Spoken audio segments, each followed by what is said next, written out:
welcome to UFO Secret Space. And I'm your host, Lessin, and I'm here with a bunch of people. We're having a panel today with Richard Knight, Susan Johnson, Theresa J. Morris, and Bruce Cornet will be joining us for the second half. So, very exciting show today. We're doing this every Friday from 8 to 10 Eastern, 7 Central, 6 Mountain, 5 Pacific, and 3 p.m. Hawaii time. And we have all the time zones because we have people from all the time zones here most of the time. This is not a call-in show. I've had trouble managing these wild people that come on and say profound and first things, so I'm not going to be clicking on the button. I know you have comments. You can write to us at aquarianradio@gmail.com, and if you have a question for me or any of our panel members, we will ask the questions on a future show. And if you want to come on as a little guest with your 5-10 minute story about your encounters with extraterrestrials, I will set up a private call with you to vet you before you come on the show. But that was a big learning curve. Susan was on that show, I think it was last week or the week before, and I can't have profanities. This is a family-oriented show, I think, on some of them. Okay. First, we're going to start with Richard Knight, and Richard's going to talk for about 5 to 10 minutes, and he's going to tell us, who are you, Richard Knight, and what brings you to our round table? The Knights of the Round Table. Wow, isn't that interesting? This is correct. Aloha, Richard. Aloha. How are you, Janet and TJ and Suzanne? I hope you're all having a lovely evening. I muted them for now because I want you to tell your story uninterrupted for the next 10 minutes. So all eyes and ears on Richard Knight and his story. Take it away. All right, here goes. First and foremost, I hope this doesn't rock your cradles or blow out your windows, but here comes a big advent. Here comes a big advent at y'all, all right? I come from the 16th dimension. So I am only part human, from the aspect being that my separation from God and the universe has never transpired.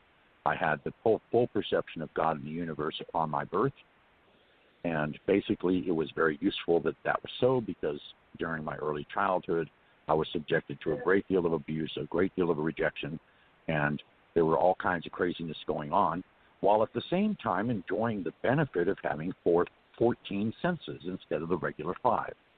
To give you examples of these, of course, clairaudience, clairsentience, clairvoyance, the ability to transmute objects by physically gripping them, the ability to heal, the ability to create fire in the palms of my hands, the ability to levitate, and telekinesis for openers.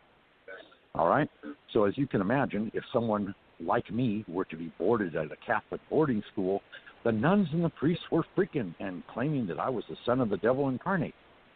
So that was my opening, okay? And there, from that, I represent a long lineage of tradition of both witchcraft and druidism, in which I was being initiated into and brought into the family trad while still being boarded at this Catholic school.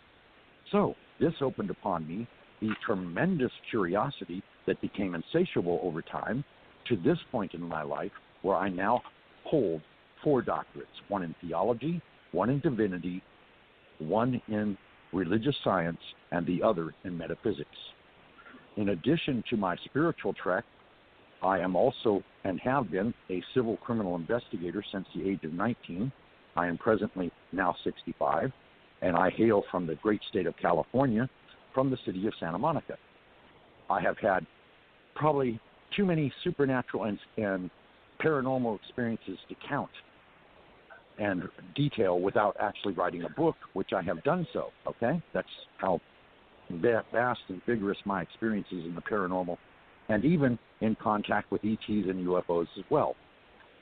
So I have a vast array of all kinds of stories and experiences to share, and this has been my background. In other words, I have been living proof of a spiritual being incarnate in the flesh and being very aware of exactly who I am.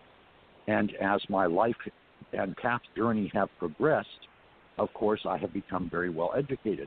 And in order to back up both my positions in the spirit realm, or the spiritual realm, you could say, and my law enforcement realm, which is criminal justice, I also have an associate's, bachelor's, and master's degree in criminal justice.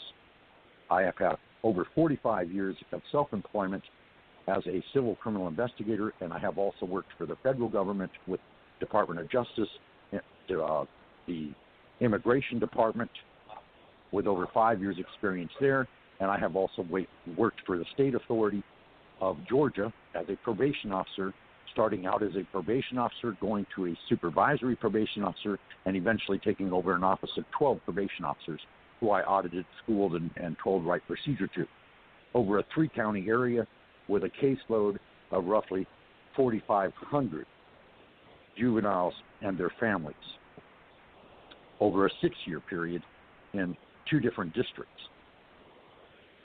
So, in addition to that, I love to write. I'm a poet, a published poet with the International Society of Poets, and have been published in many anthologies and am winning all kinds of awards from that society as far as like Poet of the Year and things of this nature. In addition, I am a very thirsty person when it comes to knowledge.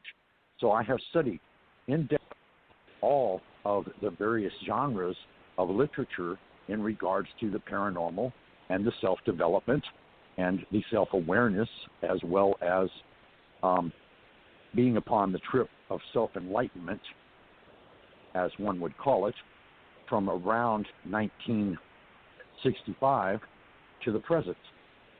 So that's 55 years in that particular area. In addition to this, I have been studying the martial arts since the age of 9, and I now possess 4 black belts in the martial arts, the highest of which being 5th Dan Grand Master in Kung Fu. I study and was aware of and proficient in 18 styles of the martial arts. I have done black op operations for our federal government, of which I cannot speak because the information is classified. I have done surveillance for the federal government against organized crime, and I have also arrested judges and law enforcement for racketeering, thinking themselves to be above the law and victimizing the general public, and they are all in federal prison now serving a 25-year term. So that's a little bit about me. Okay, good. So you're past the talking stick. Okay, let me just let me turn off my timer. I have a timer so we don't go very long. Okay. Well, I don't even know how long I was, you know. It's okay. You were about 8 minutes. That's good. Okay. And there's some kind of That's feedback. a happy Is somebody talking in the background? Is somebody talking in the background? Yes, unfortunately. Okay. Would you like me to go outside? Privacy? I don't know. Just auditory privacy. Okay, hang on a second. You could muzzle them. Well, this wasn't expected. Okay, this was not expected or planned or foreseen. I see. Okay, that's okay. It is one of them spontaneous moments, and they are on the phone with a relative long distance, so, you know. Okay, I understand. Okay, I'm going to put you on mute then, and I'm going to bring on Susan. So, here we go. So I'll still be able to hear. Susan. Yes. Okay, Susan. Hold on, the mic is coming on. Yeah, Susan. hello. So, hi. So, 10 minutes. Tell us your basic story and the top things that you want our listeners to know starting now. About you. Starting now. Actually, around the age of 5. Yeah, how are you? I'm good. Good. Actually, around the age of 5, I had a so-called dream. I don't think it was a dream. I think it was a scout scene, or it was a scene, because most abductees and experiencers, they'll remember it later on as a dream or something, which I found out by speaking to various UFO investigators. But at 5, I had an experience where I thought there was these little kids that were my height. And I figured, oh, good, I could play with them and have somebody to play with. And I started to play with them, and they started shooting lasers at me. And somehow I spontaneously produced a beam out of my hands, and I was pointing my hands at them. And then 2 or 3 of my ET people appeared behind me and vaporized one of them, and the other 3 fled.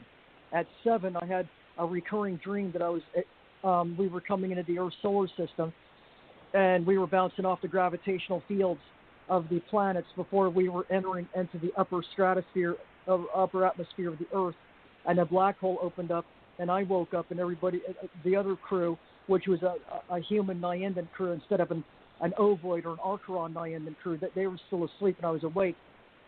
I'm a navigator, and I said, shift the mass to the black hole, not away from it, because the physics changes when you go into various different dimensions.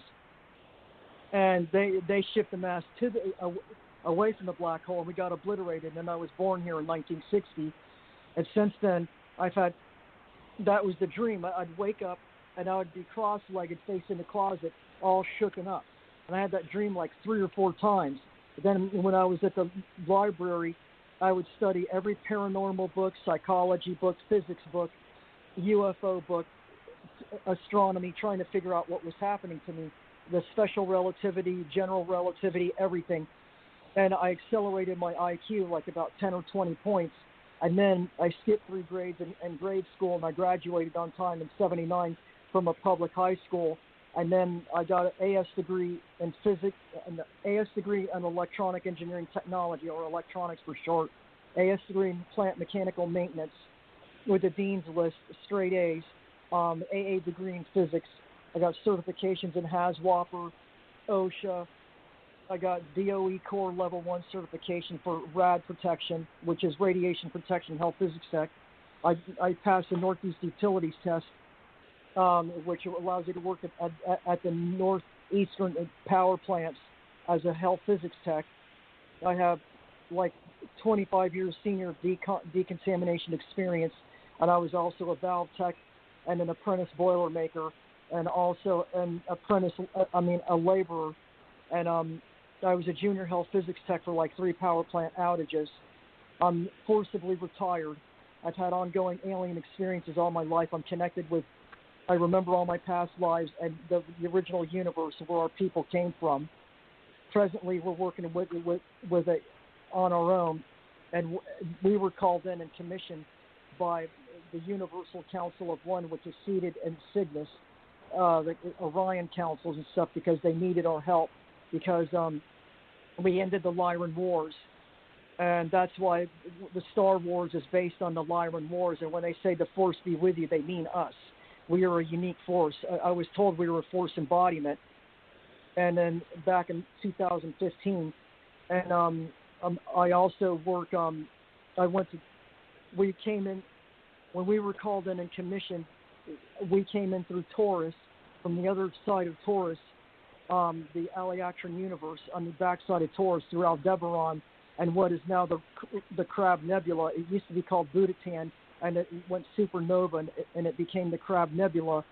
And then we were all killed because we were the last group of our kind to stay back to shoot neutral radiation and to the star before it went supernova, to redirect the beam away from the life vein that's running through the sector. And then we succeeded. We tried to get out of there, but we didn't make it in time. And then Orion ship came, and they captured our souls, and they made clones of our bodies, and they reanimated us on board the ship, and blue tubes, silica tubes, or jelly tubes. And then after that, we went to Cygnus, and that's where we settled, and a planet called Archeron, which is either in Cygnus X1 Deneb, or Beta Sig or Gamma Cygni, or it could Lambda Cygni, or it could have been R4 or Sat R4 or something. 2 or 3 planets, and they hosted us, and they allowed us to stay there. That's 2 or 3 of the planets we live on.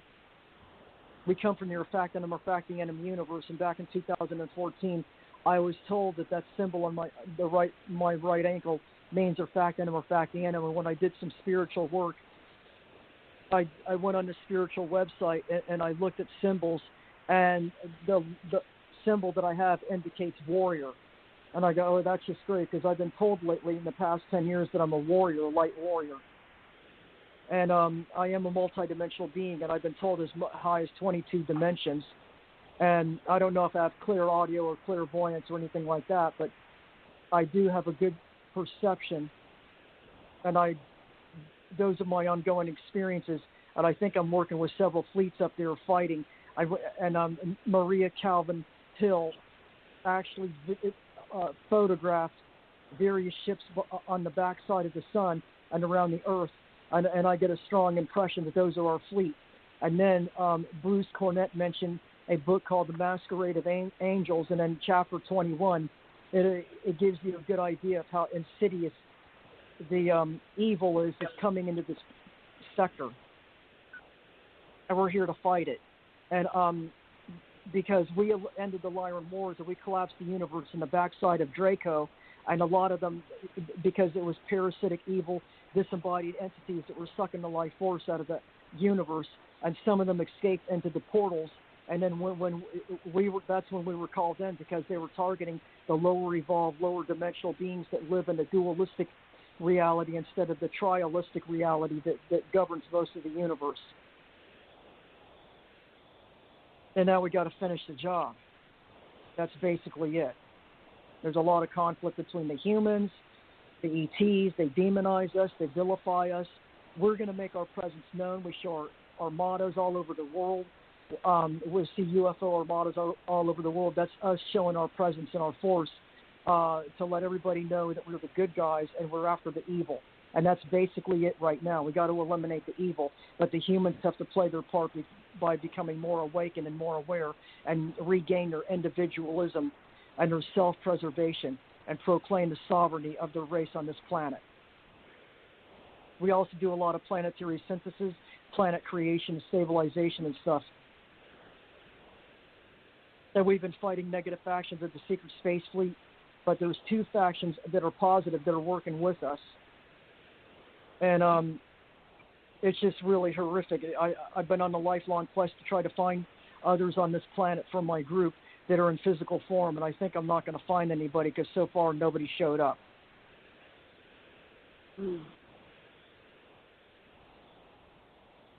Okay, anything else? You have 1 minute and 50 seconds. Or do you want to pass the talk? Even though I have a deep voice, I'm not transgender. I'm not homosexual. I'm straight if I was to be active down here, but I'm asexual down here. I'm only attracted to my own kind. And I'm heterosexual. And I have a deep voice because it's partly because, I don't know if it's because I have Asperger's syndrome. I was diagnosed with Asperger's syndrome, which I think is a neurological rewiring because they said their neurological wiring is different. I think there's a lot of star seeds and everybody coming in, as per Mary Rodwell, certified nurse in the UK that does work with Asperger's people, said that they remember their past lives and their star seeds, which is, but I'm an alien hybrid incarnate. I'm not just a star seed. I'm an alien incarnate hybrid. And they told me how they did the in utero and vitro and everything. And my family's had ongoing experiences too. But I think there were different races than mine. And the deep voice also part of the Native Americans tend to have deep voice too. Excellent. Okay. So we'll come back to you. We're going to keep going around here and get the short 10-minute or less intro from each person. So let me put you on mute. And Bruce showed up, so I will have Bruce. Hi, we're doing like a 10-minute. Wait, okay, here it is. Bruce, we're doing a 10-minute intro on ourselves, who we are, our background, maybe our education, our paranormal or extraterrestrial experience, and what brings us to our show today. Welcome to the show, Bruce. Hi, can you hear me? Yes, did you hear what I said about we're doing 10-minute intros about ourselves? Yes, if you would like to, I'm going to set the timer because people tend to get long-winded, and then I'll let you know when you've got about 1 minute or less. But you can pass it if you want to go less. It's fine. You can just say I'm done talking. I'm passing. We have an invisible talking stick that we pass back and forth. Well, okay? maybe I should go last so I can get a gist of what the others are contributing. Okay, well, then the next one will be Theresa. So you're passing to Theresa, so let me mute you, and I'll put on Theresa. And hold on 1 second while I do these, a little bit of a delay. So, Theresa, you've got 10 minutes, and I'll let you know when it's the last minute. Okay, go ahead. Hi, everyone. This is Theresa Jeanette Thurmond Thomas Morris. I identify as a androgynous being from another place in space and time. As far as my intelligence goes, in this reality, I conform to being a humanoid, sentient, intelligent being by choice. And for the sake of this reality show, or lack of reality, I am a cosmos ambassador in this reality, and I do psychic work for various people that hire me.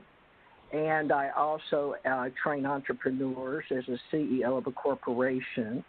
And off planet, I do Life Between Lives, and I was signed up to do this, what we call epoch, as a very, very old soul with lots of memories prior to what is recorded on this planet, which we used to call the Akashic Field, but now it's become more than that, because we have been able to define it while I was working here on the planet in this reality. My first president I met, Harry S. Truman, through to President Reagan, and I did not meet Clinton or Trump, but they know of me. So in this reality, I'm considered T.J. Morris E.T., that's my brand. I have T.J. Morris. I have created for the world the Allied Command Intergalactic Relations. Off planet, I am a universal life force that works in a large command that is universal. We go in and out of various universes. In this reality, this one that I'm talking in, I am considered a guardian of the galaxy, and I have worked at the highest level in a quadrant for this universe, strictly as an observer and also a communications officer. Now, my partner in life that is deceased in this reality worked directly for the president, as I did, President Reagan.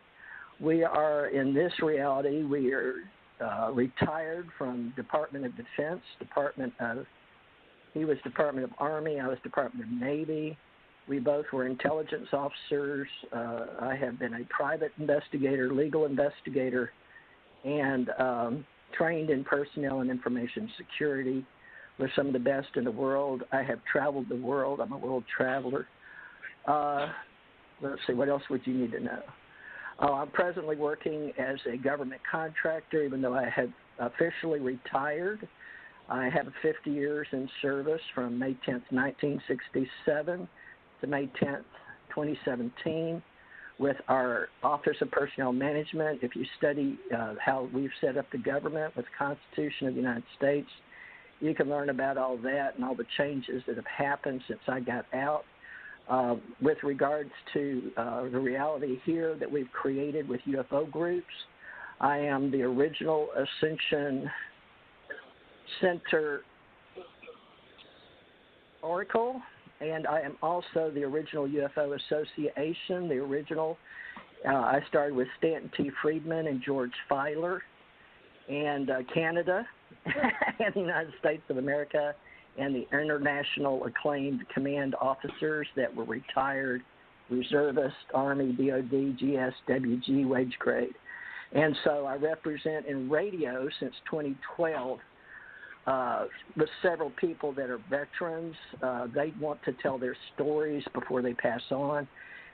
Prior to 2012, when I became in radio, I worked for UFO Digest in Canada as a contributor, publisher, writer, and I helped Dirk Vanderplug, who is a well-known publisher in Canada, and before I met him, he was very interested in why I talked about Andromeda, and we discovered, he thought that was odd that in my repertoire choice, Jim Mars, Richard Dolan, a lot of people, Alfred Lambert, Weber, a lot of names you may know in the UFO industry, knew of me and talked to me via Canada. But a lot of this was classified, a lot of this was above top secret, and Stanton T. Friedman went to his grave never divulging who I was. But he and I both worked on the Roswell story. I worked with Don Berliner Dr. Bruce Maccabee helped me and Janet in 2015 begin the Alien Contact Organization.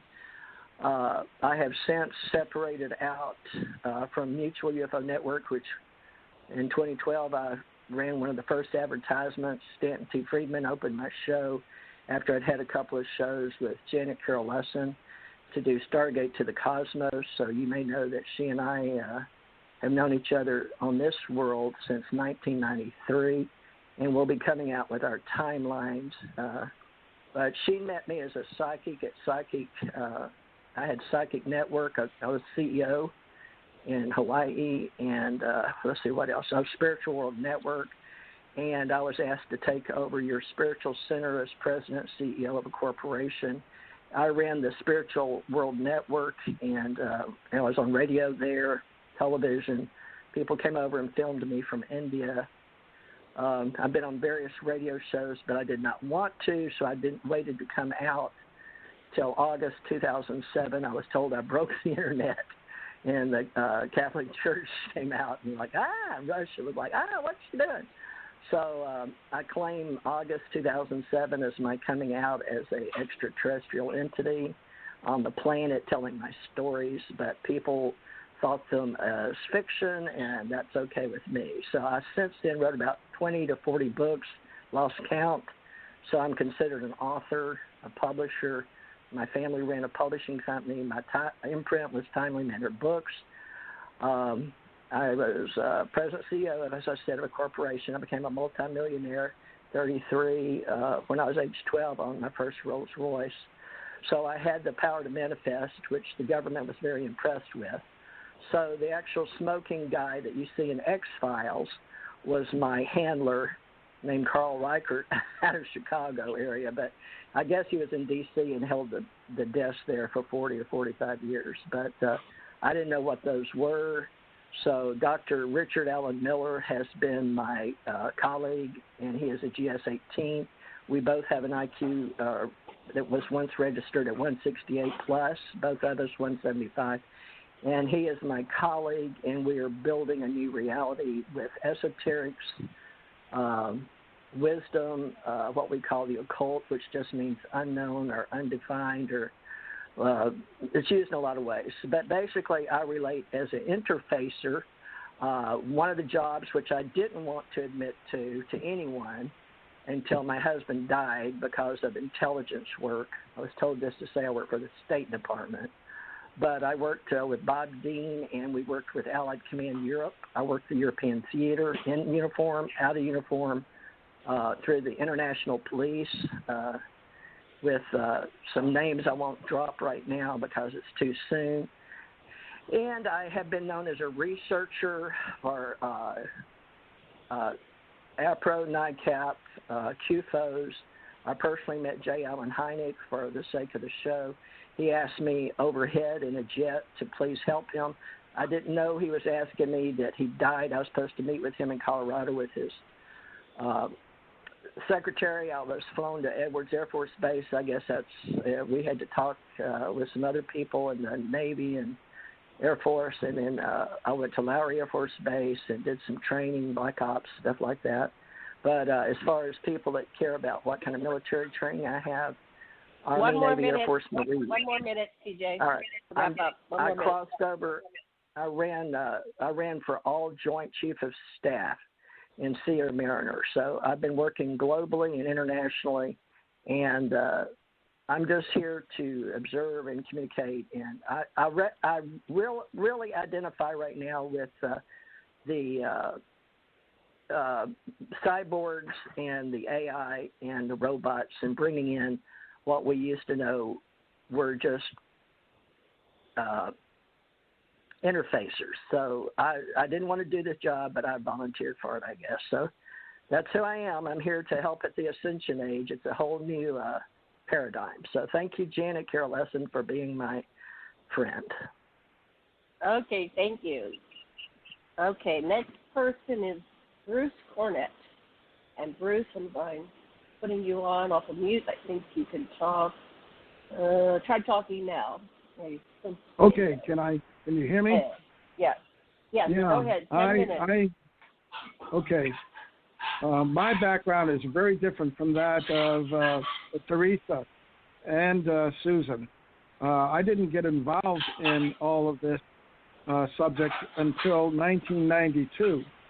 And before that, I was a straight-laced scientist working at colleges, universities on paleontology, geology, and palynology. And I have many publications and sub-books on that subject, but that was my previous career. Now I am doing writing about my experiences since 1992, when my career took a sharp, hard right-hand turn. And I ended up discovering that I lived right near a UFO hotspot near Pine Bush, New York. And I contacted Dr. Ellen Crystal, who had just written a book, Silent Invasion, on all of the activity in my own backyard.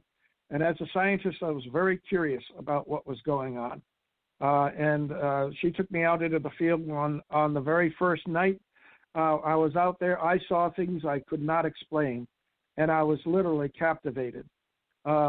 This continued for 11 years. I started a research project in the field with equipment, with cameras, audio and visual and magnetometers, and collected an enormous amount of data and accumulated over 140 close encounters. One thing that Ellen had in the field, which was very different, was that the craft would follow her around. And when I went out with her, they started following me around too. And we would go to specific locations in Orange County, New York, and set up our cameras, and the craft would literally come to us and put on performances in the night sky. They, with their plasma lights, would create sky glyphs that I would capture on time exposures, and then piece the pictures together to understand what type of figure they were creating in the night sky, and there were quite a few. I never got very close to these craft. They would always keep their distance from us. They would lift off from neighboring fields and arc over us, and then dive into fields or forests behind us. So this really interested me, and I wanted to get to the basis of who were they and what was this. Everybody that went out there sky watching thought that this was, they were aliens. And in my 11-year research, I was able to accumulate enough information to say to exclude the possibility that we're dealing with some faction of the U.S. military, perhaps working with the ETs. But the technology that I saw and experienced in the field was extraordinary by any means. They were able to read my mind when I was taking pictures and know exactly when I was opening and closing my shutter of my camera, and they would move and make movements in the night sky to coincide with those opening and closing of the shutter. So I was able to do experiments and determine that there was a telepathic communication, and I don't know of human pilots that are capable of doing that. In addition, I was able to determine that these ships, which were mostly angular ships, they were not round. Some of them were like the Tic Tac, but most of them were triangles and diamond-shaped craft. The manta ray was huge, about the size of a 747. But what was extraordinary is that these craft would come out of the ground and they would dive into the ground, into an underground base in a local area there, about 8 miles from Stewart Air Force and Army Base and International Airport near Newburgh, New York. So we had a lot of commercial air traffic and military air traffic flying over us, and these craft would mimic the lighting, the navigation, night lights, hazard lights of these conventional aircraft. They would also produce sounds. that would attempt to create audio camouflage, and they were quite successful at fooling the people on the ground. When they would hear the sound, they would say, "Oh, that's just a jet." But my analysis and recordings and frequency analysis showed that they were not normal jet sounds. They were synthetic sounds composed of at least 12 different frequencies, and they disobeyed the normal Doppler effect. They were reverse Doppler, and that has since been shown to be a product of anti-gravity craft. So that was a smoking gun that these craft were indeed not built by humans. And so I recently published a book called Unconventional Aerial Phenomena in the Hudson and Wallkill River Valley of New York. It was published in 2019, and you can buy it at Amazon.com. There are also hundreds of web pages that I generated since the late 90s, one for each of the encounters that we had in the field. And you can go to my web pages, just Google Dr. Bruce Cornet, and you can follow me into some of those web pages that are linked to other web pages and see all of the data that I published in my book. My life has been quite extraordinary from the standpoint that I never realized that when in 1981, March, with a discarnate voice, asked me if I was ready to serve God and do whatever he asked me to do.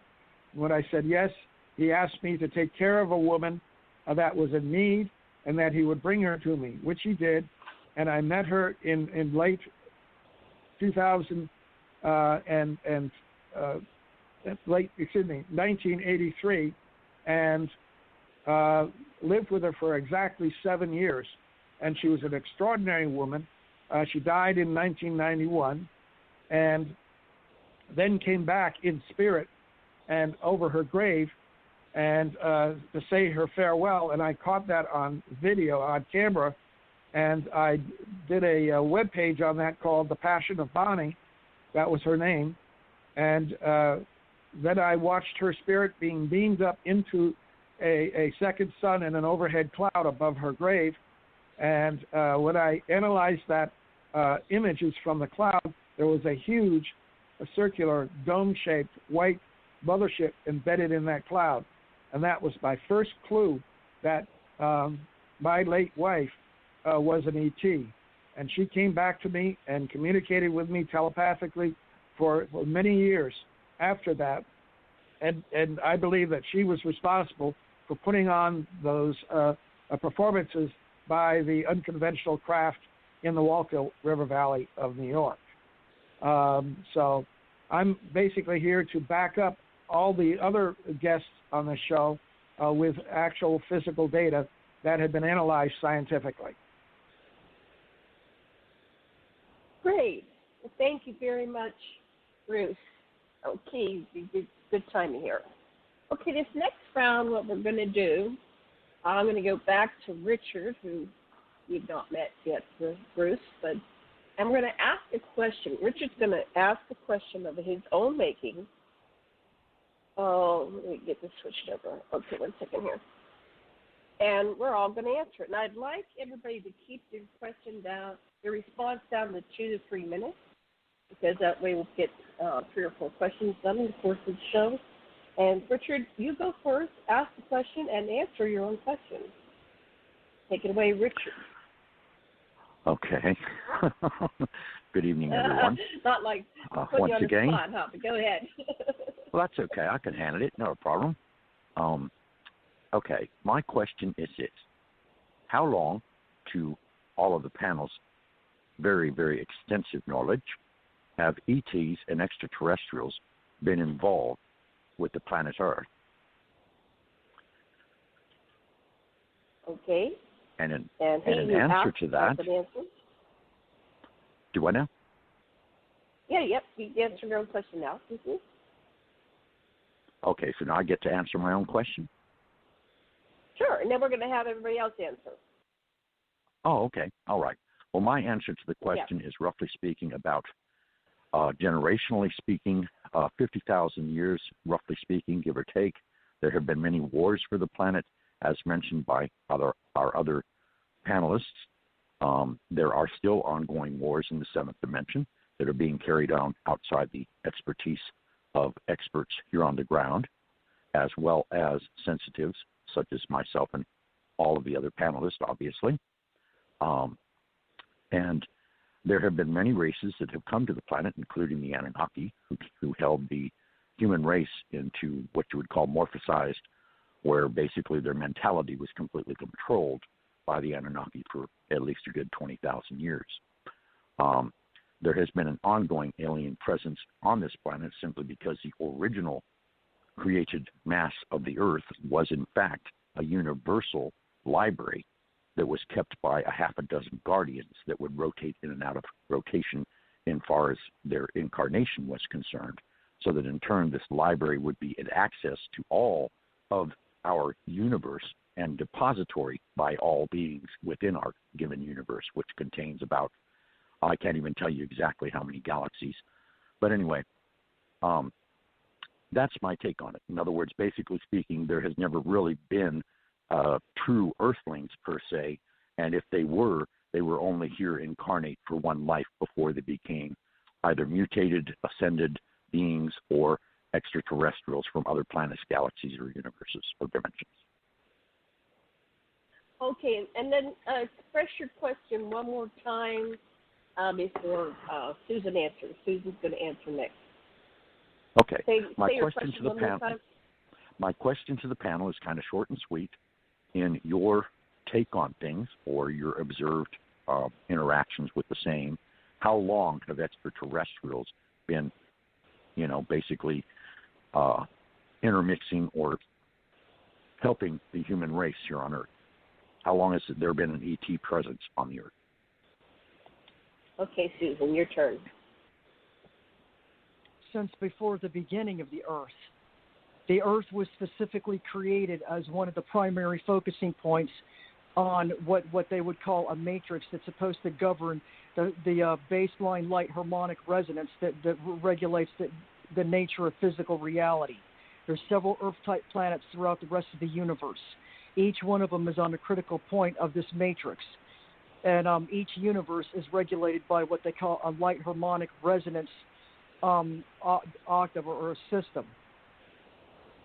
And so I understand it was multiple races that created the Earth. It was the Orion Council, mostly the Master and Creator beings from there, and maybe some from Sirius, and maybe some from, I want to say Andromeda or Pleiades. I'm not sure. Some of them, the common progenitors that are down here, and they got a large number of people that are following them, like the Palladians, the Arcturians, the Sirians, all that. Had a hand possibly in creating the Earth, and then after the Earth was created and activated and locked in to the dimensions and stabilized, there was a lichen phase and an igneous rock activation phase, terraforming phase. That's where the Bigfoots come in, because they're a terraforming type race that works with various different alien races in the universe. And then after the Earth was created and stabilized, there was 2 or 3 indigenous human colonies on the Earth itself. I know others say that there were 7 root races and stuff, but I think there was like 3 major indigenous human races, which means that their planetary identity matched their soul identity, because every planet has a planetary identity, and then as governed by the central planetary energy vortex. And then 5 human colonies were supplanted here. Right after Zeb Tepi, which would be called the golden time. That was when the indigenous humans and aliens that were colonists that used the Earth as an outpost coexisted out in open, and there was no secrecy or hidden agenda or anything at that time. And that's when all the pyramids and everything were created. They were not created by the Egyptians. They were created by other races that came here and had left before the 5 human colonies were put here. The Anunnaki interfered, and they screwed up the human genome, and the humans were supposed to be a multidimensional multi-coalescent being that was able to access higher realms and higher vibrations and stuff, specifically because of where they're located, which is a critical point. This Earth is in a critical strategic navigational point in this universe, where several converging dimensions occur, but also it's in this life vein that runs from Cassiopeia all the way through Auriga and Canis Major, which right. You got can you wrap up your answer? Yeah, wrap up your answer. Okay, yeah. We'll go to the next person. Okay, and the Anunnaki came, screwed up the human race, and that's what caused the wars to start. How they turn off this timer? Shut up, timer. Okay, there we go. Thank you very much, Susan. That was funny. I couldn't get it to turn off. Okay, next respondent is Theresa. Hold on one second while I get this mic thing manipulated. Okay, Theresa, your turn to answer the question about how long have ETs been involved on the planet, and try to keep it around 3 minutes so we have a chance to get around with several questions. Okay, take it away.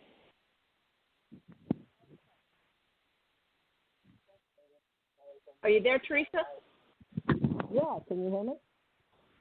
Okay, go ahead. Can hear you. Go ahead.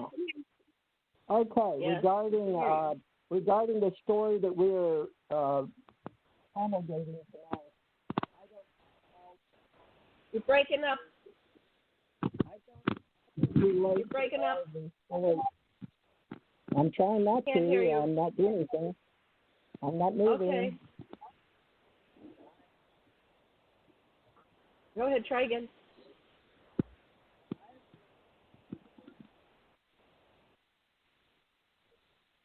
Okay. We're having some sound problems. We'll come back to Theresa. Are you there, Theresa? Try one more time. Okay, we'll come back to Theresa. Okay, we'll give Bruce an opportunity to answer that. Okay, thank you. Bruce, you're live. Yes, in response to Robert wanting to know or wanting to say how long he thinks the ETs have been involved with humans, he also asked how long, Richard, how long the ETs have been on Earth, and those are two different questions with two very different answers. I agree with him that interaction with humans probably goes back to at least 50,000 years. But in the Wallkill River Valley, I discovered something that was quite outrageous. In my geology work, I discovered that the original Cydonia complex on Mars was constructed in the Wallkill River Valley during the last interglacial, Eemian interglacial, over 118,000 years ago. And I was able to locate remnants after the glaciers retreated of the face, the tholus, the crater, the base to the D&M pyramid, and all of those features, and was able to age date the Cydonia complex on Mars based on continental drift on Earth, which was indicated that it was either built, the one on Mars was built either 50,000 years ago or 59,000 years ago, or it was built 118,000 years ago. Take your pick at this particular time, because the rate of continental drift could be 1 or 2 centimeters per year. And the second part of the question, how long has ET been on Earth? I did a 24 square mile magnetic survey of the area, and I discovered that there were underground magnetic activity, artificial activity going on. But the most extraordinary thing was I discovered an alien probe that had landed on an ancient island in an Ordovician sea over 400 million years ago. How do I know? Because it is completely embedded within Ordovician black shale, ocean shale, sitting on top of a granitic island. And it's now been, erosion has brought it to within 9 feet of the surface, and it is still functional and still sending signals out into space whenever the constellation Bootes is overhead. And these are very powerful signals that come out of it that I was able to measure with my magnetometer. And I was also able to determine that it is triangular in shape, about 565 feet on a side. And that is a huge structure, alien probe. And I found other ones sending signals out into space as well, indicating that this was a mining area for these extraterrestrials over 400 million years ago. And the granitic masses islands that they landed on are full of exotic minerals and rare earths. And a mine in Franklin, New Jersey. Franklin, New Jersey has produced hundreds of different types of minerals from these granitic masses. So it was a mining probe. Thank you. We'll get back. Let's see, who's next? We're going to try Theresa again. Thank you very much, Bruce. Okay. Actually, I'll take a turn. From my understanding and the research, the story of the Earth goes back, and there's been life and species visiting here since its inception, which was X amount of billions of years ago, because different species indeed, come here to terraform the Earth, and they periodically do what's called interventionism. So they introduce other, species and plants and bugs and everything to experiment. How the hell will this grow and develop here? So the larger life forms apparently came here billions of years ago. I forget the name of the researcher. Dr. Cuomo. It's starting with this C. I've seen his presentation where he goes down through the layers of a mountain, and the lowest layer, which is built up or something. He comes in from the side, and he's found these giants. They're like 30, 40 feet tall, and occasionally you see these pictures of them getting washed up to shore or digs of them, and then of course people say it's all fake news. So we have the stories of these things, and I'm going to have Roger Spur of Paso University on the 20th on the show. He's going to talk about how everything is alive, and he's been doing the analysis, and there's these stories of these mountains that are actually a giant laid down, and he became fossilized, turned into rock, and some of them died, some of them turned into statues, like Medusa. We have stories of Medusa. So he's going to talk about that. But what I'm aware of is the Anunnaki. That's my area of expertise, and my doctor, my beautiful doctor husband, Dr. Lessin, has with myself. We've written 5 books instead of 6. One in the making. It's about religion and the Anunnaki. But they came here 450,000 years ago, and they were searching for gold to use back on their home planet. The main purpose of it was to coat the atmosphere because it was disintegrating and had holes in it, and the radiation was getting in and rendering everybody sterile and destroying the planet. And of course they synthesized it into a lot of atomic gold, and they used it for longevity. And then I think it was about 300,000 years ago, I don't have the book here, they created the first generation of Homo sapiens. They used the Homo erectus. They combined DNA, and they created this hybrid species. And then they did, fine-tuning where they interbred with the existing Homo sapiens and made Homo sapiens sapiens. So that's my, of course, that brings us to the modern era, and the extraterrestrials, the ETs are here in mass and different species, but the Anunnaki never left. They just are still ruling through their priests and kings and the demigods, which are the hybrid humans with a lot of royal DNA, and they're very selective, and they're kind of the ultimate races. And then we are all the children, so apparently we all have Anunnaki DNA. But back with the Lyran Wars and the treaty that was made, they agreed to combine all the DNA. So we have a reptilian stem, so we're part reptilian as well. Okay, so let me bring on Theresa. Let's give her a whirl here. And then we're going to go Susan, so you can start thinking about it. You're next with a question. Okay, Okay, I heard about unmuted. 3 minutes. Can you hear me now? Okay, I unmuted you. Yes, we can hear you. Go ahead. Okay. All right. Regarding the word extraterrestrial, that has to be defined in ontology, but consider that I am considered ET. I also would suggest that the universe adds itself to before space and time, so we can't use linear time. So therefore, it's non-existent into the way that I would use folklore. But most of the ancient stories we tell ourselves for the sake of being humanoids, Homo sapiens sapiens, is based on the word. So where I come from, it's based on universal language, which was before anything to do with sound or vibrations or bandwidth or any type of description, because we didn't use words, okay? So it's very hard to communicate unless you don't communicate. So that's why I'm here to help with the word and observe and help communicate. That's part of my chosen extraterrestrial mission here. So regarding let's write the stories that write and thread the stories on the planet is I bring in all the universal codes. Before we had the photon memory in the what they call the grid. So I presently am working with a lot of theorists because science was taken from original philosophy.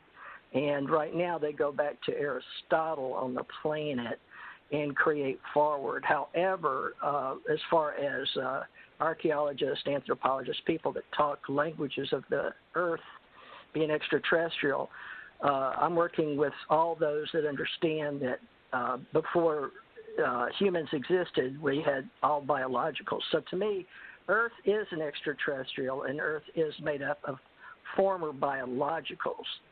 But because they only on this reality, in this dimension, they only use carbon-based, what they call time in space. So unless it's carbon, you can't date it. So the Earth is ET, and I'm ET, and everybody is ET. So it's all ET to me, so that's my reality. So thank you. Thank you. Okay, Susan, give me a second. What question? Hold on. There we go. What question do you have for everybody? And you're going to start by answering it yourself. You're going to ask it and answer it yourself. Are you there, Susan? I'm here. I'm trying to think.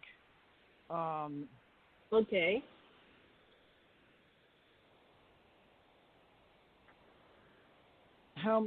I'm wondering how many of you think that the heaven and hell in the Bible, as described in the Bible, are not really places like heaven and hell, but in actuality, and also Nibiru, and also the scrubbing of the atmosphere using gold by the Anunnaki, all of that. Okay. How many of you think that, oh, well, they're just mining, the Anunnaki were just mining gold to restore their atmosphere? Or do you think maybe perhaps they were using the gold to actually, as baffles, as scrubbers, to clean an atmosphere and restore the ionic balance within that atmosphere that's in an enclosed ship called a surrogate planet class ship? Okay. So put that in a question. If you can put it in a one sentence question. Yeah. Rephrase. Okay. Rephrase that. Okay. How many of you think that the Anunnaki were just here just to mine the gold to restore the atmosphere on their planet? And how many think that, well, is it not really a planet, but maybe a surrogate planet class ship? Okay. And then my answer. Yeah. Go ahead. That the Anunnaki came down here. They messed up the human genome. The humans were already here.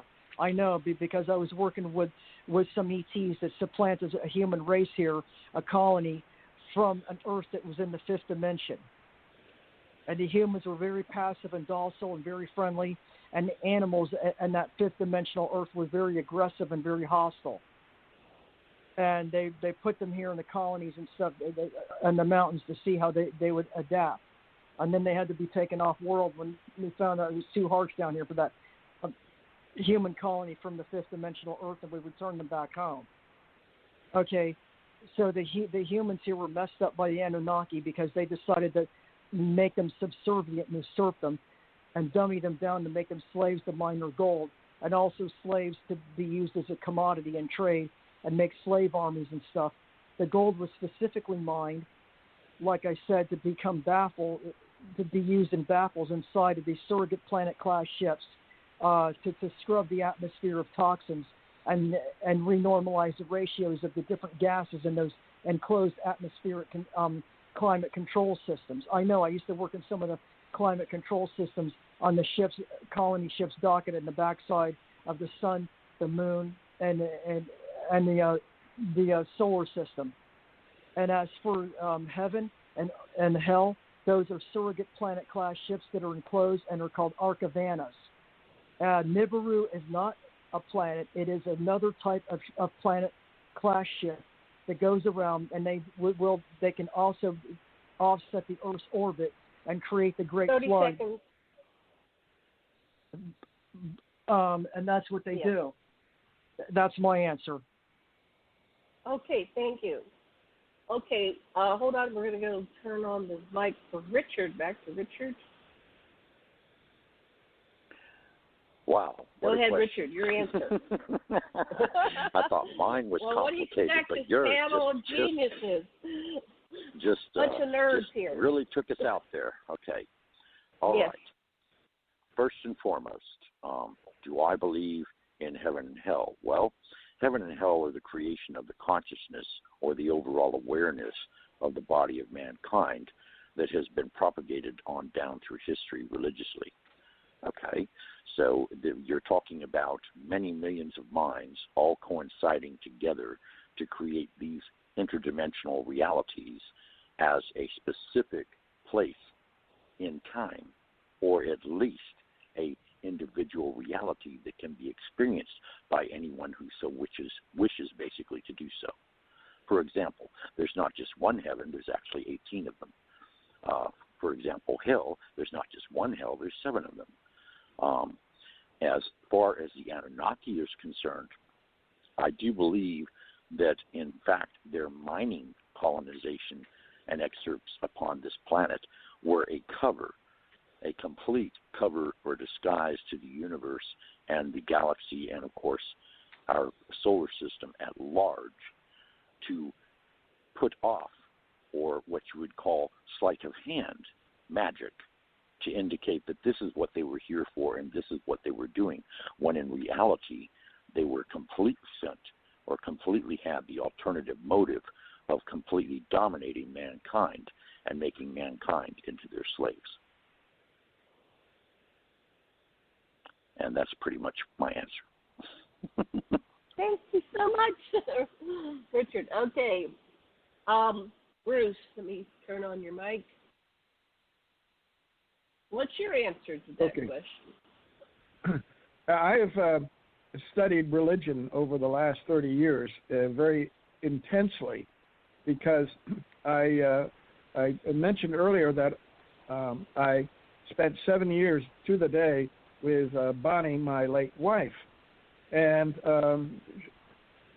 she turned out to be, when she died, she came back and told me that she was an ET. She was, her name, was spiritual name was Kahra, capital K, small a, capital R, small a, and that she was the leader of the Caledonians, and that she had come to Earth in order to fulfill biblical prophecy, that she was the woman who bore the male child in Revelation chapter 12. And it wasn't until 2010 that I discovered this, that evidence for, that her whole life was perfectly choreographed to follow those 17 verses in chapter 12. And what that she gave virgin birth in 1967, August 1st, to 2 children, a male and a female, and they were immediately taken up into space. she was also, was, as I said, the leader of a group of extraterrestrials that I now know were part of the Anunnaki, and they were responsible for trying to roll out the prophecy that is given in the Bible. So we have I was directly involved with the beings that were part of what Richard says were the group that was enslaving mankind and trying to bring about the compliance and worship of them. And Kahra was, interestingly enough, means a spirit of goddess, and she was the goddess that the Egyptians, the Isis, Nephthys, Set, and Osiris worshipped back during that period of time. She is also the writer of the Quran, the scripture in the Quran, and she said she is that the Judeo-Christian Bible is her biography. So I had direct contact with the very beings that Richard was saying, and Janet, you say, are trying to control humanity. Okay. Are you done? You complete? I'm done. Is that enough? Thank you very much. Cool. That's sufficient. Thank you. I'm going to go on to Theresa. Hold on. There we go. Turn on mic. There you go. Now I hear unmuted. Now I hear it. Okay. Now, regarding work. Okay. Regarding me and the way I identify and I witness is the words we're talking about are only of stories that have been created by thought forms. And many thought forms where I relate to who I am after dying many times in this reality is life after life and life after death.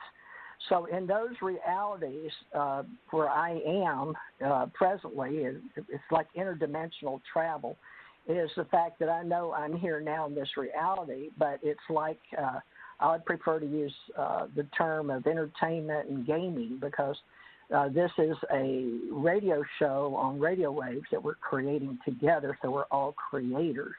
Now, this is the same way that humanoids have met on the planet in order to have a physical reality to entertain each other on a learning planet or to some prison planet. So that's where a lot of these dualistic words come from. But in my level of education, above this reality and above this dimension is we're working in spaces that you can't even imagine on the planet because in this reality, I've been in them, and I can't explain how you can walk into a home or a ship 30 by 30 and it open up to a whole nother reality.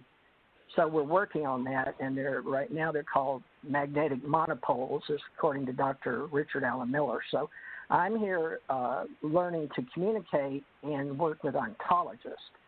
But regarding the Anunnaki, that is one of the stories that was written on this planet by people of before they could read and write, really, so they had scribes do fired clay tablets.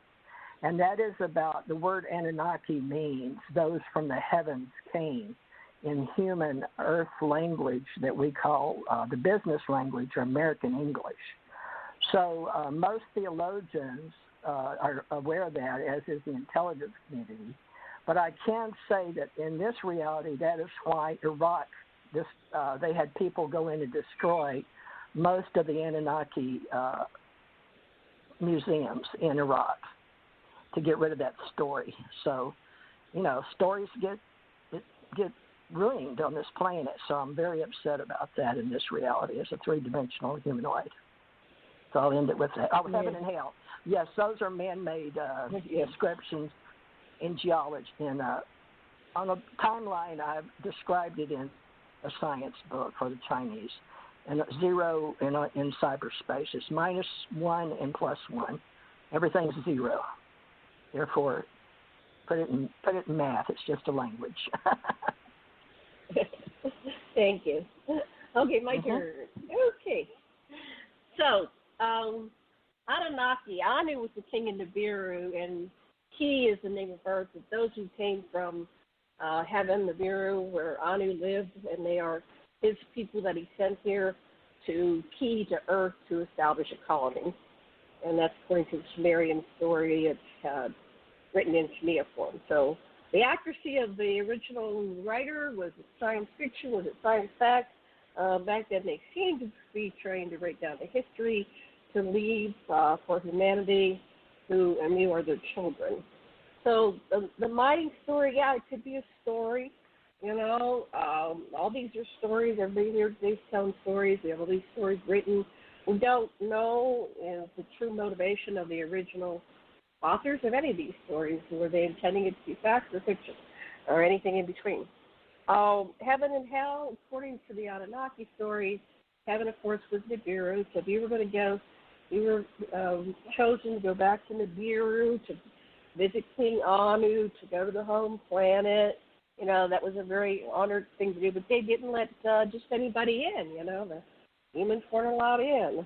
Even some of the gods, they were forbidden to return to heaven, to Nibiru. But, and then the hell part, hell was known as the Absu, the South African mines, and they still exist. So Michael Tellinger has all this information, videos and books about, he lives in South Africa and the mines, and he's found ancient lab where he created Homo sapiens, and there's all these stone henges throughout, you know, Africa that it would have taken millions of people to make them, and there's no explanation because the population wasn't large enough to make these based on how old they are. But you know, as for a spiritual place, you know, I've been dead and came back, and I've worked with the dead, and they seem to have, it's like a state of being, whether they experience heaven, you know, good experiences after they die. I think that's another whole thing. George Harrison kept saying the names of God, so at the moment of death he would meet God. So a lot of people do things to try to end up on a good side, and if you go to the stories about people when they die and they come back, or they do, what do you call it, regression to the life between lives. You know, there's lots of stories of where you go, and based on what you believe or think is kind of what you carry with you. So I will end with that. And let's see, we have 46 minutes. We probably have time for one more question. Let's go back to Theresa. What question would you like to ask our panel, and start with yourself with answering it?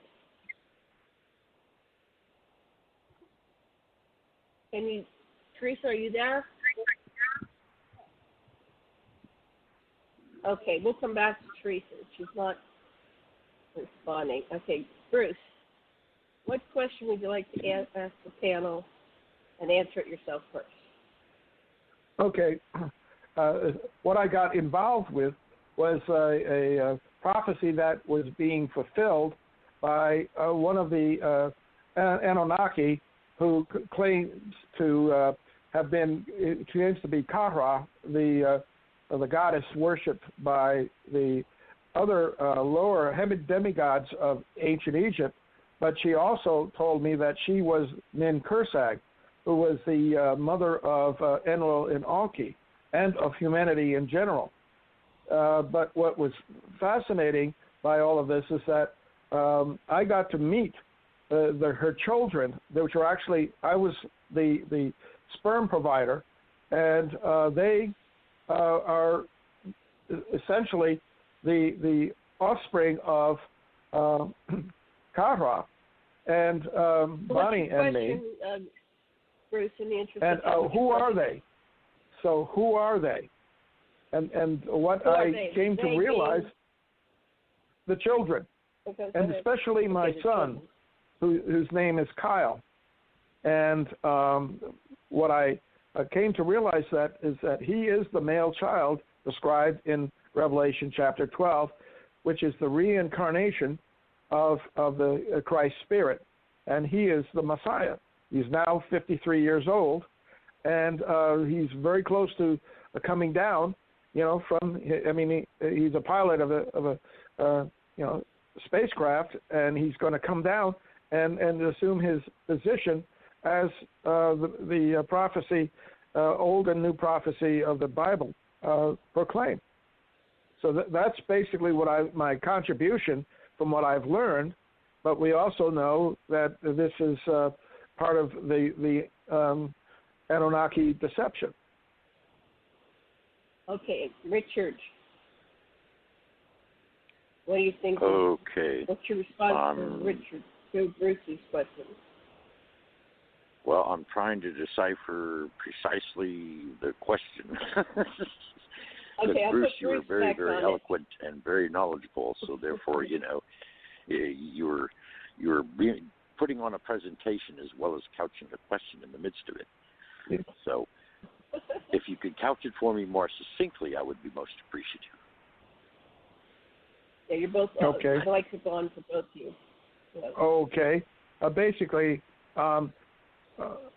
is the Messiah going to return as the Bible prophesies? Okay.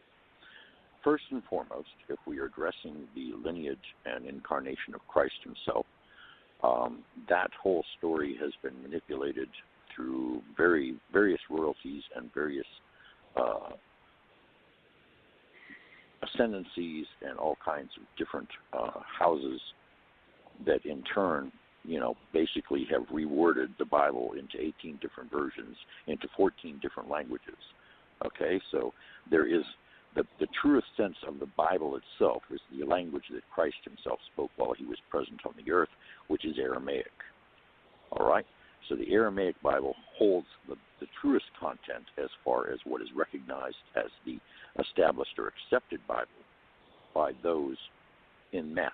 In other words, you have the Catholic Bible, you have the Greek Bible, you have the Roman Bible, and you have the Russian Bible, and you have the Ethiopian Bible, and you have the German Bible, and you have the Christian Bible, and so on and so forth. And all of these are parallel stories, but in different languages, and when you take the same story and translate it into a different language, it begins to transform and have different meaning.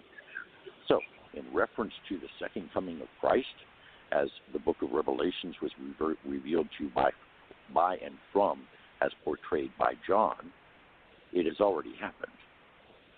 The reason being that you see the whole message of Christ, which was never thoroughly understood because it was spoken in parables unto the masses, withholding the sacred truth to only his disciples or apostles at the time, was basically one consistent of majorly 3 golden rules, one being love yourself, the second being love others as you would love yourself, and the third one being treat all others as you would treat yourself.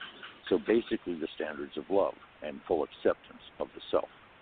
Now, of course, we could get into an hours-long dialogue as to what the self consists of, but the Christ, basically in principle, as a being, entity, and conscious message as to what he was diversely projecting unto the Jewish masses and, of course, the Roman Empire at the time of his alleged incarnation.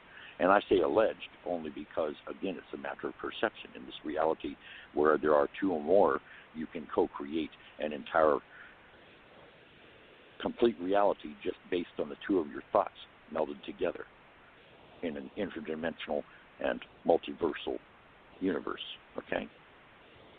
So I say that Christ has already reappeared is because his gift unto mankind was the message that all of us are, in fact, Christ conscious, and that as such, he lives in our hearts from the aspect being of the understanding and sharing of love.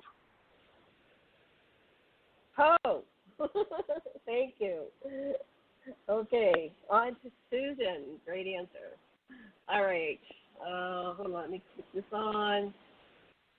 Thank you, Richard. Taking you off for now. Susan, what's your response? Who is the Messiah? Is he returning? I think is she returning? I'm not so sure. I'm not so sure exactly what part of the Bible is true, and it's been so misconstrued and interpreted in many different ways. It's hard to tell exactly what the persona of the Messiah really is, or if in fact he returned or anything. I'm saying the Christ was actually referring to the Christ priesthood, which is a belief system, like a philosophy, from what I'm understanding. And when they say Jesus, they mean Jesus of the Christ. That's what they meant. As far as him being the original Messiah and everything, that's up for debate. That's where the Jewish religion comes from, because they don't believe that their Messiah came yet. As far as is he already here? I'm not so sure if there is a second return. I do know that it could even be a parable that might even be mirroring the fact that on Ancient Aliens, the series, they say that, oh, well, we're going to return. And then a lot of the Ancient Alien cast are saying, no, they never left. Well, it could be that the return of Christ could be the return of the Anunnaki, or the return of the representative of the Anunnaki or something. And I think that's why there's a big presence right now on the backside of the sun and the earth and the solar system, because they're aware of this so-called return of the Anunnaki. And make no mistake, they're evil, they're parasitic, and they feed off of other entities. They are the disembodied entities that have taken on lower evolved forms, and they use their vessels and they confiscate them so that they can have nefarious activities. Evil has no rhyme or reason. It's like a cancer in a patient. It doesn't have any logical reason. It's just a parasite. It feeds off of everything. And I think that the Bible and everything, along with the other religions, were specifically designed to subjugate and assert and dummy down the masses, and along with the God gene complex that was put into the human genome to screw them up, to make them have to worship something greater than themselves, instead of having their own self-awareness, self-preservation, self-integration, and self-integration and expansion. And I don't think there's going to be a return, because I don't think the Christ really existed. I think it might have been a parable by the Anunnaki themselves, through the Bible, the evil Roman Empire and the evil elite, to go ahead and control and subjugate the masses. And I think the Christ's return is in fact the return of the Anunnaki. I think that's what the symbolism means. Wow. Great answer. Thank you. Lots to think about. Okay, I'm going to see if I can get Theresa to answer this question. I hope her phone is working. Hold on one second. Thank you, Susan. Theresa, are you there? Yes, can you hear me? Yes, we can now. Can you hear me? Who's the Messiah, and is the Messiah returning? Well, it depends, again, on ontology, and it depends on the person or the data package of thought forms and intelligence that the question being asked. It's like Q in Star Trek, okay? But I believe that Dr. Bruce is referring to what in America and in theology is one of the Christian beliefs, as well as the Jews, as Susan referred to. So these are words, folks. These are stories, and these are thought forms to separate the masses. Now, what I understand about people dying is there's been many people on the planet that have waited for a Messiah. Now, the way science interprets the Christ in thought forms is like some famous people said, is, the greatest day is when you're born, and the second part of you is knowing why. And the Christ Messiah, I do write. I'm a writer, and I use Christ consciousness as a ministry for the universal life forms. And in the universes, we all know that people, as humanoids, get together, and in order to tell themselves that they are going to be okay as individuals, they create critical mass consciousness. So Christ, the Messiah, is the critical mass conscious of the word God, but we've had many at many levels of meritocracy. But when you're God realized, as in the old New Age, which is no more because we have the Ascension Age now, the Ascension Age embodies the Christ consciousness in the new epoch of what we call time and space. So that's the answer is people come and go from this planet expecting to be saved from. So what it is the packet of intelligence inside your consciousness that you know that inside of biological, that is your you. How you think of as you, I. And when you think of the Christ consciousness, the Messiah is the we, you, they thought forms on the outside of you.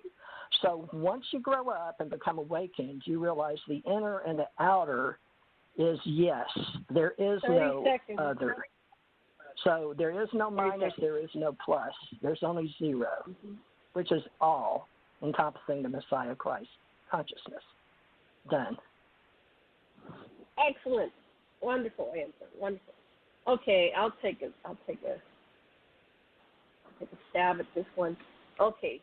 So the Anunnaki introduced the story of the Messiah, so people would keep looking outside of themselves for the answer, for someone to come in and rescue them, which is a way of disempowering humans, because humans, if they were dealing with too many humans and not enough Anunnaki. There was a couple incidents where humans realized that the Anunnaki could be harmed, they could be, they bled, that they had a form that was vulnerable. So they started religions in order to control the masses. So they started introducing this Messiah. Look for someone outside yourself. You can't do it yourself. There's no way you can ever do it yourself. And that kept them from realizing that we are all Christ consciousness. On the higher level, we have the spiritual aspect. Who are these beings that come down periodically and walk among the sentient species of the planet and to help them evolve and become conscious and enlightened? Now, the historical Jesus, according to the Anunnaki and according to the researchers that I've worked with my own research, was actually Enki. And Enki, because he was such a long-time immortal being, wherever he traveled, he would get different names. So he's known by many names. In Egypt, he was Ptah, and he was Aquarius, he was, Neptune, Poseidon. He's got many names. And so do the gods. They all have many names because they were so long-lived and even so short-lived. But the wedding in Cana is actually the wedding between Jesus and Nimma. And Nimma is Mary and Jesus is Enki. Nimma and Enki were forbidden to marry because in order to settle a rivalry with the opposing faction, Anu had Enki wed Damkina, who was the daughter of the opposing force, in order to make a truce so they would stop the wars on Nibiru. So that hurt Nimma tremendously. She went off and got pregnant by Enlil. Their son was Orators. So finally, many thousands of years later, they worked through the politics of their family, and they said, screw this, we're getting married. So that's what the wedding at Cana was. The two of them finally got married, and they never left, and they're still walking around. And Mary, of course, is came to Fatima, and she's the Lady of Guadalupe, and he walked around into the Americas, and he's the big, tall, white guy that they were waiting for to return, et cetera, et cetera. So that's my humble opinion, but what do I know? Okay, we're going to put this, we have enough time probably for one more question. We're going to turn on Theresa's mic. Question for the group, and answer it yourself. Take it away. Is it for Theresa? Is it Mike? Okay. Yes, regarding all right, thank you. I consider everybody a part of the Christ consciousness or the thought forms. And as individuals, we all have an I, and as I said, the we, you, they. And this is all up for exchange now because of the way we're working together on the planet as a critical mass consciousness. So now we're involving AI, which I'm very familiar with off planet because everything is biological, but everything's also AI. So my question is, in this reality while we're here, how can we each help each other form a story line beginning now for supporting each other in fellowship? I don't know, is that a question that I asked? I think it should be in this AI reality, accepting that we're all data packs in thought forms in this game of life. How can we all support each other while we're witnessing, I guess, each other in this reality? I'm not sure how to say it. And what is your? That's good. What's your answer?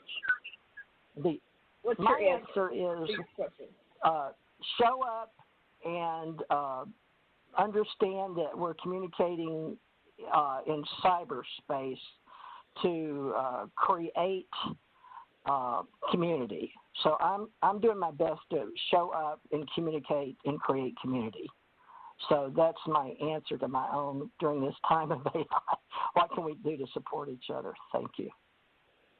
Excellent. Okay, thanks. I'm going to turn the mic on to Richard. Richard, your turn. Okay, that's a very, very interesting question, to say the least. And my take on it would be this.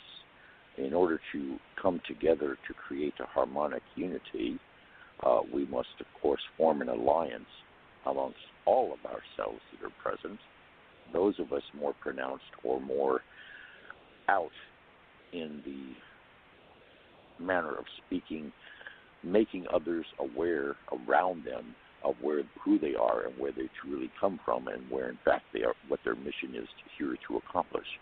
If we greet each other not simply in the physical body, mind, and heart, but in the supraconscious, Christ-conscious, or even, as we would say, complete spiritual core awareness, the core of each of our beings greets the core of each of all of the rest of the beings present, however they so term, understand, perceive, and outreach from their inner selves to the community or to form the community on earth.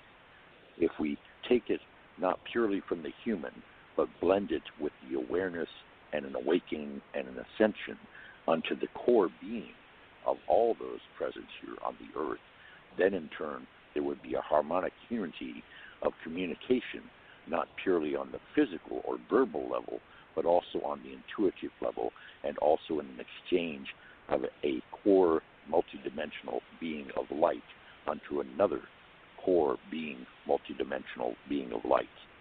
And this harmonic focus would then in turn begin to terraform and reconstruct this entire environment and all the communities around the earth to become once again in harmonic resonance, which would in turn also fulfill the prophecy of the age of Aquarius.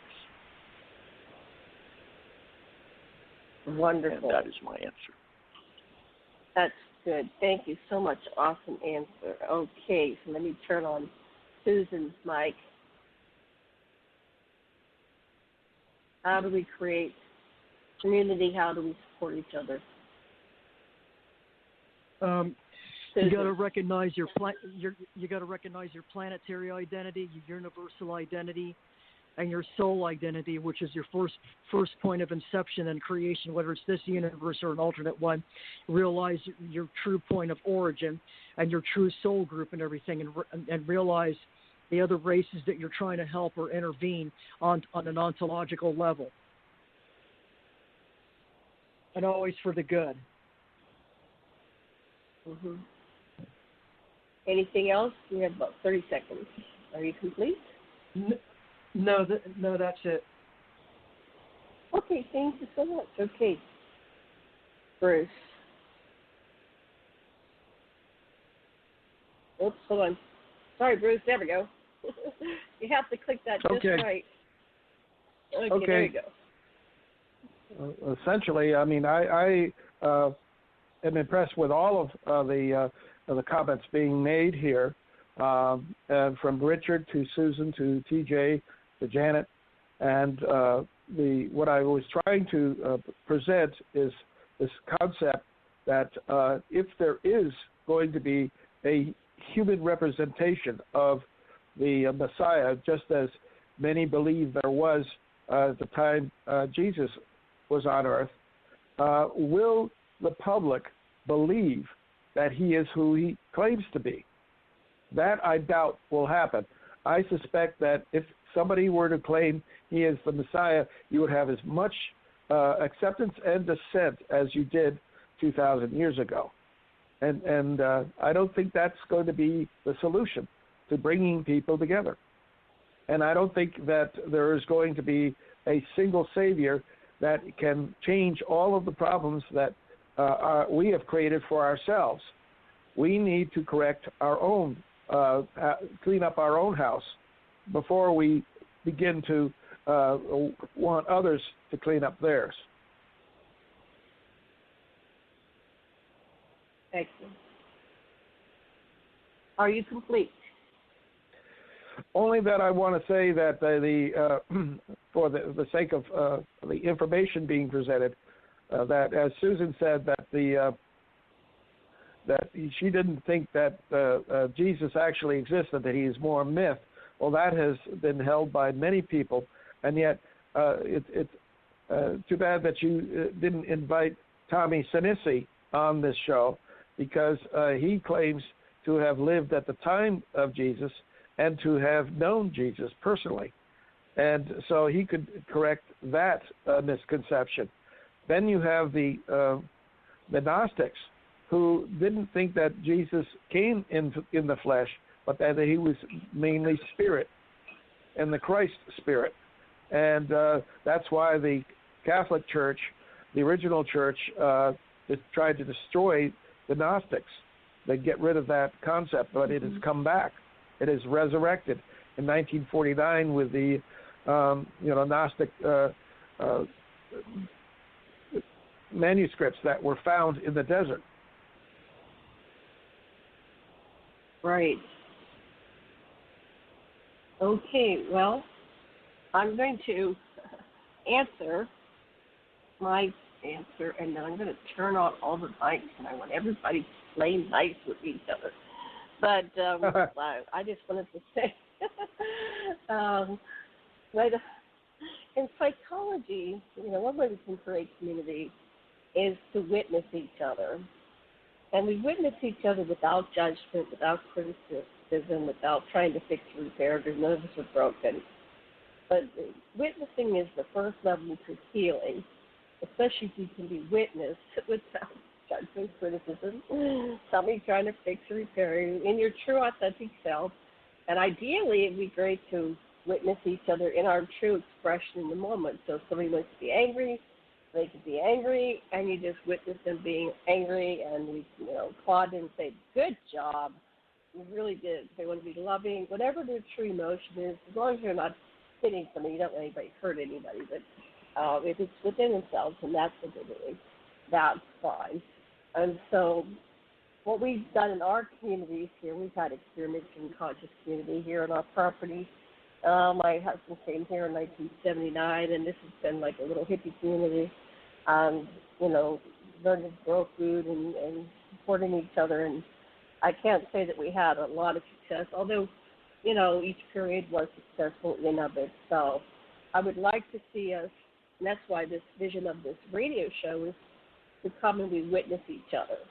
And I'd like to see each of us on this panel and others that we find that bring to the radio show that we do our timeline. And what I mean by our timeline is you take your story and you think, from your current now self, and you go back in time to 20 or 30 critical incidents in your life that kind of shaped you as to who you are today, and that you never forgot, like a dream you never forgot, and you write them down, 1 to 20, 1 to 30, how many you have, but no more than 30, and you give them a name, like the time my mother hit me, right? And what did that mean to be hit when you never been hit before?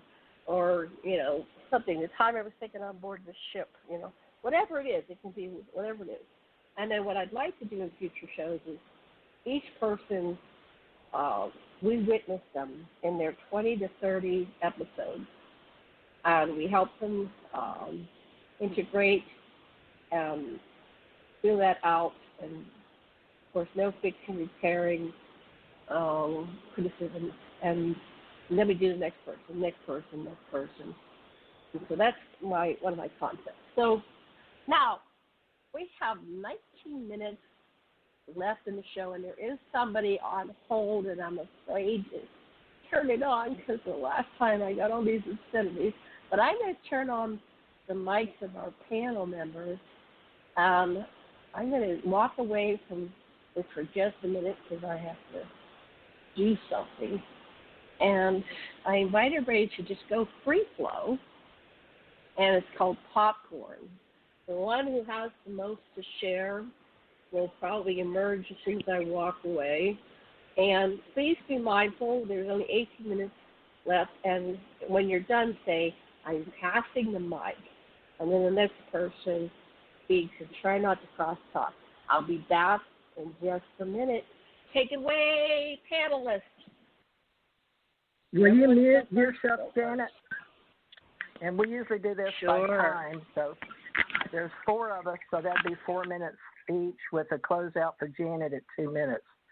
So anybody got a timepiece? I don't, but she started, this used to be Friday nights with me for UFO Secret Space, so I don't know what it is now, but Susan, Bruce, and Richard have been invited, so I yield my time if somebody will keep up with 4 minutes each, whoever's got a timepiece. Next. Yeah, Theresa, I wanted to try to get a hold of you, and it's hard. Is there any other way I can get a hold of you? Because we had a really interesting conversation, and we were talking about the ontological basis of being an identity, and then we went on to something else. Oh, the F-16 that crashed in Michigan. And then you said it was caused by something else. Specifically, I was trying to get a hold of you. The question I had for you was, what do you know about the so-called bunker buster incident that happened in Maine, which was December 17th? A lot on both sides of the storyline, but can we do this offline? So you can get in touch with me as director at Oh, wait. Let me give you UAP. Excuse me, I'm still old paradigm UFO. New paradigm, director at UAP.associates. And that is where they're combining all my Microsoft and Gmail and my personal domains of about 35 different domains with GoDaddy in cyberspace. So if you'll direct your email to me and you and I on phone, do you do Skype? Yeah, I do Skype. Perfect. My name is TJ Morris, E.T. And all you have to do is schedule a meeting with me by contacting me and making me a friend on Skype. And I do 15, 30-minute intervals. But for you and me just to be one-on-one as friends, no problem. It's just, I'm going to be honest with you. Once you cross my path, which apparently you've done, I'm a soul traveler, and I pretty much have already. I didn't hear you're cutting out. I'm sorry. Just Hello? so you know, I'm a soul. Okay, let's see. Hello? Can you hear me now?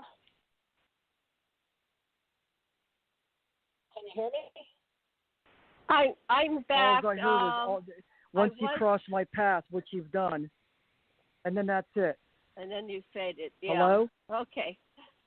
I heard the whole thing perfectly clear. That's it's bizarre. all blank. That's bizarre because I heard everything that TJ had to say. Okay, can you hear me now? This format is kind of a little bit flawed. I'm thinking of taking this show to Zoom, and we could try that next week on a Zoom format. You don't have to show your face if you're shy. You can just keep your camera off. But we might get a better recording because there's something about, oh, we lost Susan. Okay. There's something about this format which is flawed. Well, I'll try to call her back.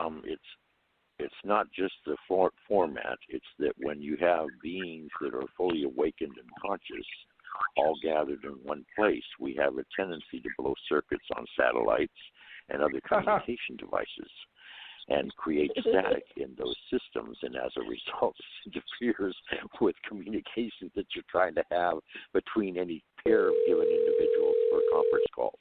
Oops. Wait, I got to do that without sound. Okay. There's a way of calling without having the sound. Calling sound. Okay, there we go. I'm trying to get Susan back on. Okay, go ahead, Richard. I'm sorry I interrupted. Can you hear me? No, it's okay because you see, you were addressing an anomaly because Bruce and Susan did not perceive the last pronunciation of TJ's means of sharing the best way to get in communication with her, and I had no interruption whatsoever. This was only experienced in program between TJ, Bruce, and Susan. Mm-hmm. Now, it's kind of a bizarre anomaly in a manner of speaking. But again, can it you shows hear me? that there's, I hear you fine. Okay. We can still hear you. Weird. A lot of people can't hear me or get in touch with me, Janet. I don't know what that's about. Apparently, we don't know. Richard has insight. But that's well, okay. if we're speaking cyberspace, you're talking about walls creating themselves and dissolving themselves, and dimensions creating space, and black holes and wormholes and portals all showing up at the same time, and beings from all kinds of different dimensions, like myself, showing up at one time. That's right. Mm-hmm. So we can talk multiverses, and we'll have to create those threads. But apparently different people want to know lower level, what I call three-dimensional thought forms that they're in their reality. It's like a game of life, but there's various paradigms and dimensions and realms. And so we have to do meritocracy, which people don't like to do. But unfortunately, most of the demigods and gods that I've known in the past and in the future and in the now, past, present, future, because there's no space, there's no time, in the photon clouds, of the thought packet consciousness, I'm well aware the reality, of this. that's what we're all working on, is who we're going to be in the future, is the way it's said. But actually, it's us in the now. And I'm in the future, and I'm in the past, and I'm in the present. And I'm okay with that. But I like being up there at the universal level, and that's the story that Janet wants me to tell. So that's the one we're working on. I work in multi-levels. Just so you know, I'll quote Beta, Alpha, Theta, Delta, Gamma, Sigma, Tau. We use 7 levels, not like you said, just conscious, or you said super conscious, but we were teaching that in the 30s and 40s. But now we're working with people, and that's okay, folks. We're all telling stories, but we are going to use I guess radio for a little while with Bruce and Richard and Susan and Janet, and I guess anybody else Janet invites. But Friday nights, we were both doing this, so I've got TJ Morse ET radio, and I syndicate and have my own TJ? Bills. And Yeah, Susan, I don't want to talk finances. Susan is back. Okay, back. Susan, She had I'm sorry, go ahead. Let's use the time for productive. Susan, go ahead. Ask your questions of TJ. Yeah, TJ, what was that address you were given again? And then you said something about once you cross paths with me, and you've crossed my path, and then we had all this trouble after that.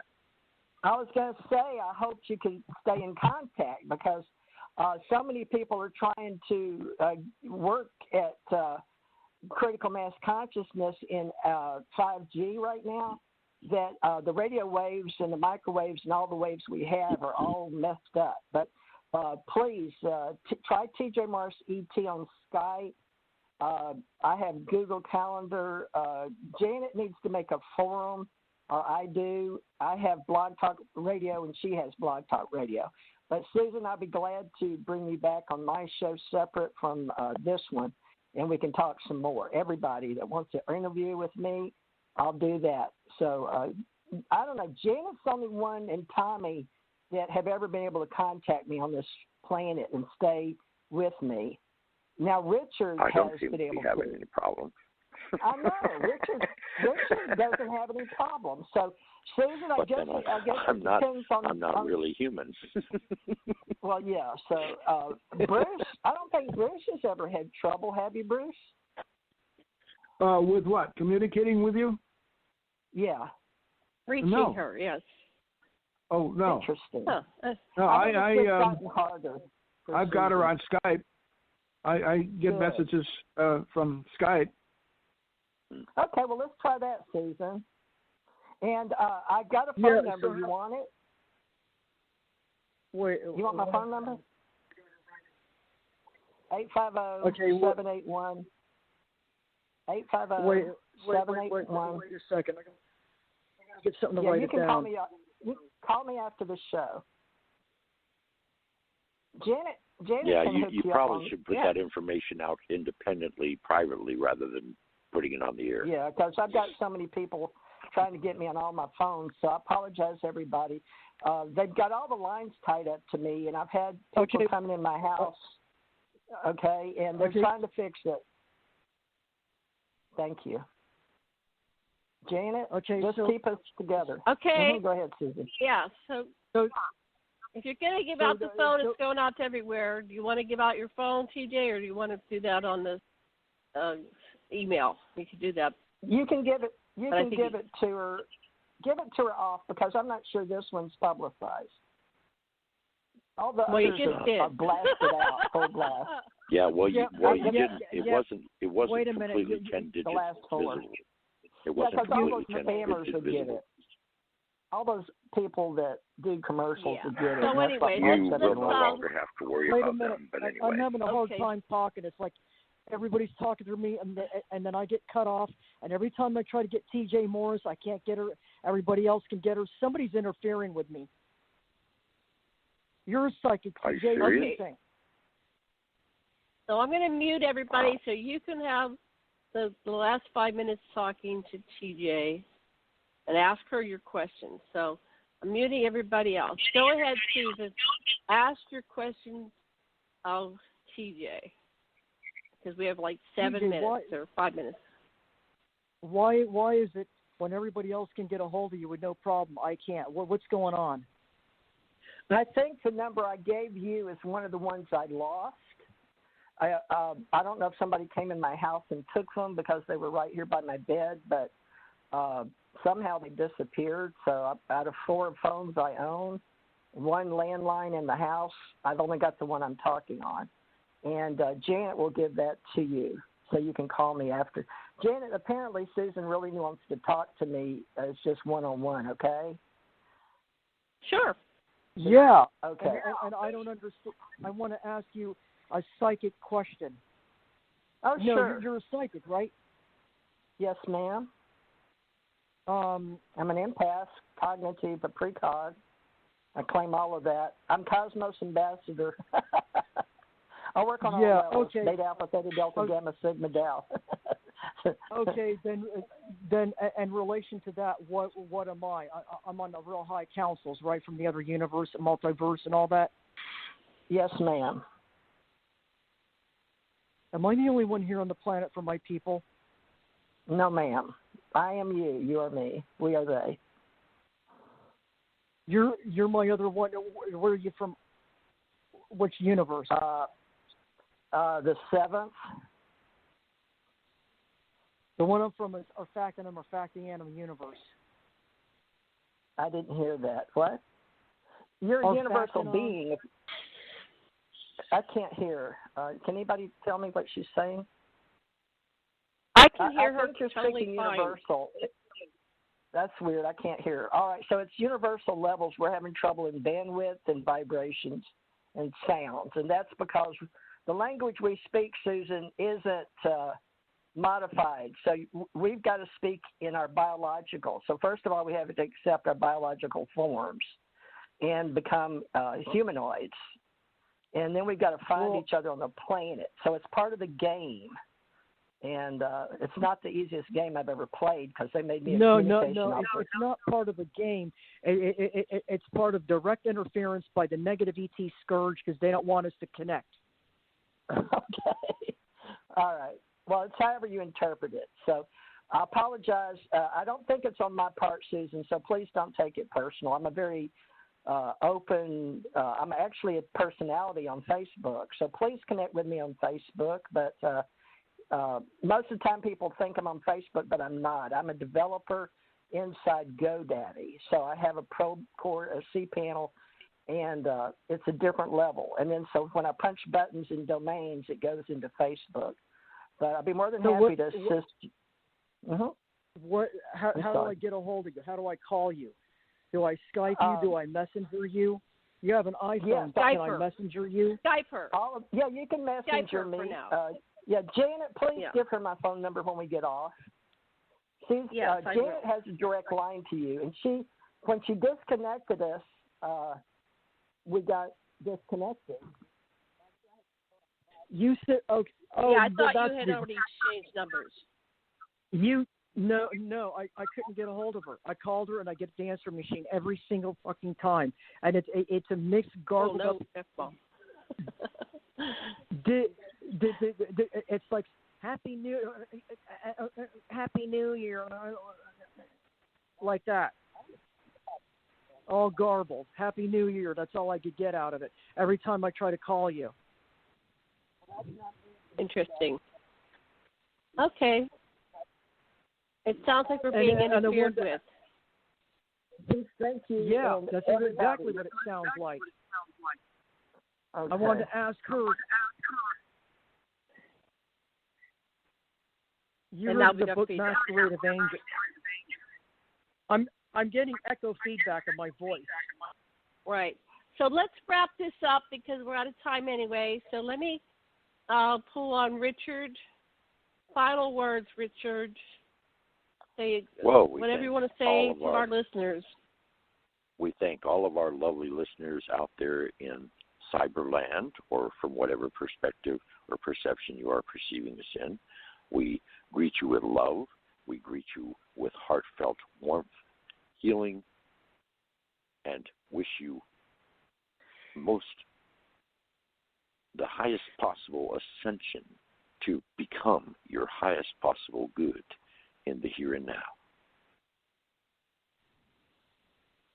Lovely. Thank you. Bruce, final words to our listeners. Oops, wait. Got to click you on. Sorry. Your mic was off. You're probably talking away. Go ahead, Bruce. Final words. Open your minds our listeners. And open your hearts to new information. That is the time you will grow and ascend. Thank you. Susan, final words to our listeners? Get in tune with oneself and trust your gut and your intuition, and don't react to everything that's different with a knee-jerk, fear-mongering, want to attack it kind of reaction. Instead, start interacting with it empathically.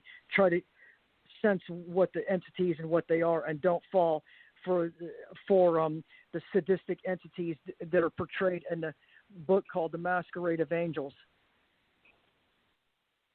Thank you so much. I want to thank everybody on our panel, Susan, Richard, Bruce, and Theresa. Thank you, listeners, for joining in. Thank you. We will be back again next Friday. Actually, it is Christmas special show with Richard Knight.